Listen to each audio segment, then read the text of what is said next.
উপজেলা কাউন্সিল উপলক্ষে আগত কিশোরগঞ্জ উপজেলার নেতৃবৃন্দ এবং আমাদের হোসেনপুরের সর্বস্তরের উপস্থিত জনতা, আপনাদের আগমনে আজকের আমাদের এই প্রোগ্রাম সাফল্যমণ্ডিত হয়েছে।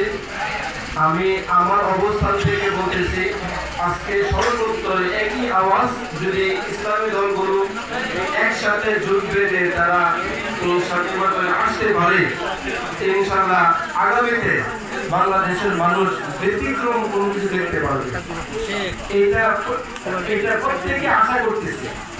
এই জন্য আজকের এখানে যারা আসছেন বাংলাদেশ খেলাফত মজলিস ডাকে, আমি আপনাদের কাছে আহ্বান জানাবো যে আপনারা আপনাদের অবস্থান থেকে সর্বোচ্চটা দিয়ে এই দলকে কিভাবে, এই দল সহ আরো ইসলামী দল যারা জুটে আসবে প্রত্যেকে কিভাবে আগামীতে এরকম সংসদে এরকম ক্ষমতায় দেখতে পারি, এই জন্য আমরা আমাদের অবস্থাতে কাজ করবো ইনশাআল্লাহ।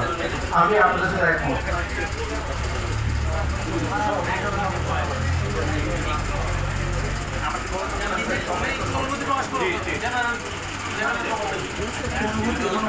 আমাদের সমাজ কল্যাণ সম্পাদক নির্বাচিত হয়েছে ইঞ্জিনিয়ার এজাজ সাহেব। এক মিনিট তার অনুভূতি পেশ করবেন ইনশাআল্লাহ। আসসালামু আলাইকুম। আমি জেনারেল থেকে পড়াশোনা করার পরও আমার মানে অন্তর থেকে আমার কাছে মনে হয় যে ইসলাম নিয়ে কিছু